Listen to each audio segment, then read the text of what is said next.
The relationship between the labor market and economic growth has received much attention in recent years. Labor can be regarded as the most important, dynamic, and flexible asset in the economy. The state of the labor market and its quality have an important impact on the speed and quality of economic development. This article will discuss the relationship between cheap labor and economic growth. So what is cheap labor? The definition and characteristics of cheap labor are as follows. First, in the international market, compared with the labor force provided by other countries, the price is lower and the quantity is sufficient. Second, it usually refers to those workers with lower incomes and poorer working conditions, such as unskilled workers, migrant workers, and people with low education. Third, cheap workers are paid less than they deserve, and the intensity of work, hours of work, types of work, etc., in the process of labor create more labor value than they are paid for their labor. Fourth, it has the characteristics of low wage level, easy substitution, lack of security, and withstand higher pressure. As we all know, the smaller the cost of input labor, the more it can show the price advantage of the product. Price advantage leads to increased profits and increased competitive advantage. In traditional labor-intensive products such as textiles, clothing, toys, and household durable goods, the price of labor plays a significant role in cost. However, the development of machinery and technology and economies of scale will gradually reduce the importance of labor input in costs. The progress of industry, high technology, and information industry inevitably squeezes the traditional labor market, shrinking and marginalizing the advantages of cheap labor. In this way, cheap labor can make goods somewhat competitive, but the per capita income is much lower than that of developed countries, or that of similar developing countries. As urbanization increases, cheap labor may change. But as paper money falls and commodity, China's constitution and laws differ from the Universal Declaration of Human Rights, UDHR, in various aspects. While China has its legal framework and constitution, the country has been criticized for not fully aligning with certain principles outlined in the UDHR, particularly in terms of individual freedoms, political rights, and freedom of expression. China's legal system is based on its own constitution and domestic laws, which may prioritize different values and principles compared to the international standards set by the UDHR. The relationship between China's legal framework and international human rights standards has been a subject of ongoing debate and discussion. It's important to note that interpretations and implementations of laws can vary, and perspectives on human rights issues may differ. Labor Law of the People's Republic of China stipulates the basic rights and interests of workers, including working hours, wages, labor contracts, work-related injury insurance, etc. The law requires employers to provide reasonable wages and working conditions.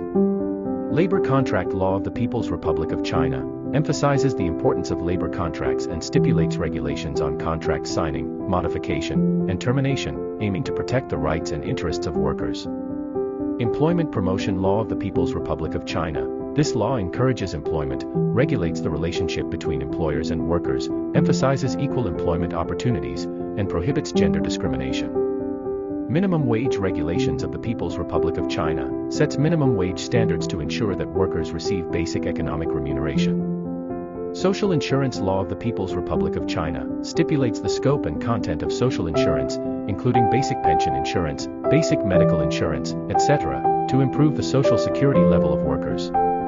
It should be noted that despite these regulations, in actual implementation, some problems, such as excessive working hours, wage arrears, etc., still pose challenges. The Chinese government has been committed to improving the level of protection of workers' rights and interests and strengthening law enforcement. In the field of human rights, China's legal system is also constantly evolving to adapt to social changes and international standards.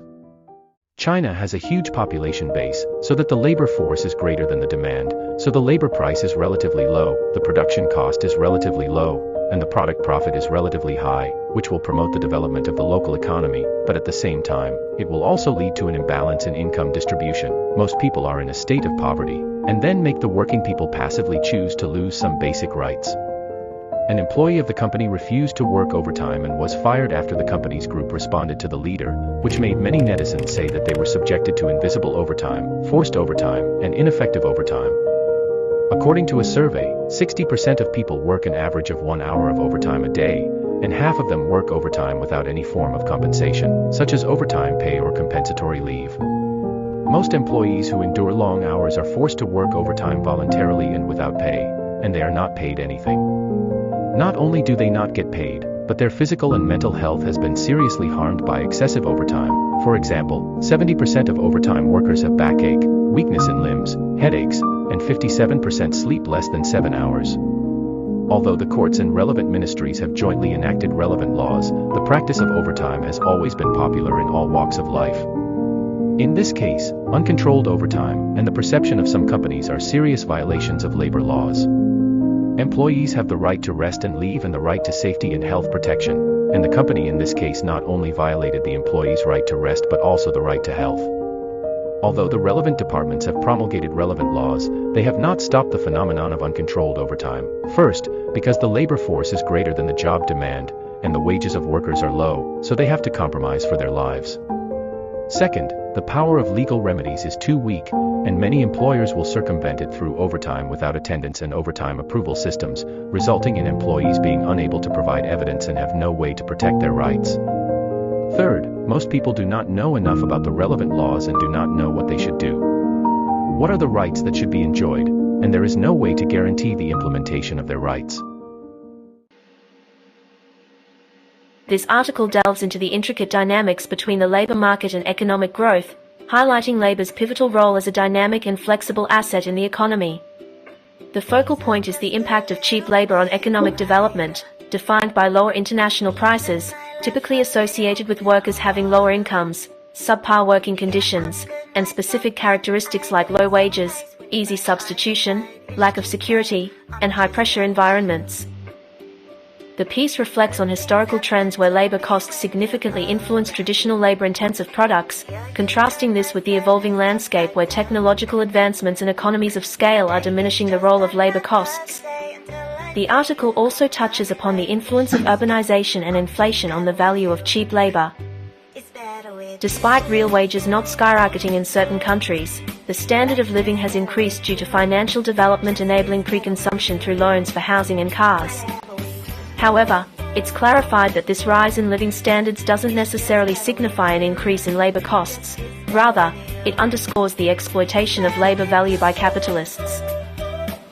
The paper presents 3 cases to illustrate the intricate relationship between labor practices and economic conditions.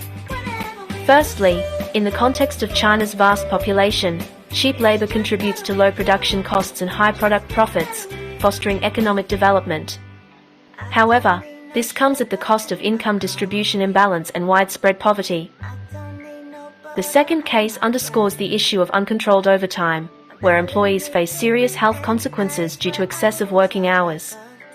Despite existing laws, the prevalence of forced and uncompensated overtime persists.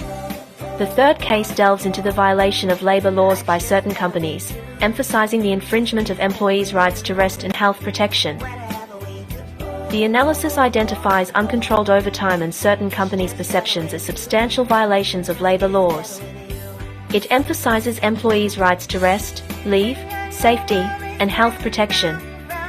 Addressing these violations proves challenging due to the imbalance between the labor force and job demand, low wages forcing compromises for livelihoods, weak legal remedies, employer circumvention of laws, and a lack of awareness among workers about their rights and how to enforce them.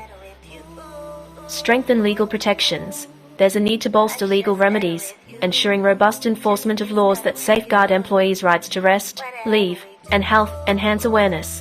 Initiating awareness campaigns becomes crucial to educate workers about their rights, ensuring a clear understanding of entitlements and how to protect them. Enforce overtime regulations. The strict enforcement of regulations pertaining to overtime is essential, compelling companies to adhere to stipulated working hours and compensate employees for additional work. Improve working conditions. Encouraging companies to enhance working conditions is paramount to safeguarding the health and well-being of employees, mitigating the adverse effects of excessive overtime. Address income inequality. Policymakers should develop strategies to tackle income distribution imbalances resulting from cheap labor practices, ultimately improving the overall well-being of the workforce. Enhance legal literacy. Promoting legal literacy among the workforce is essential, empowering them to comprehend and assert their rights effectively. In conclusion, cheap labor is a powerful, double-edged sword in the pursuit of economic growth. It's a tool, but also a responsibility,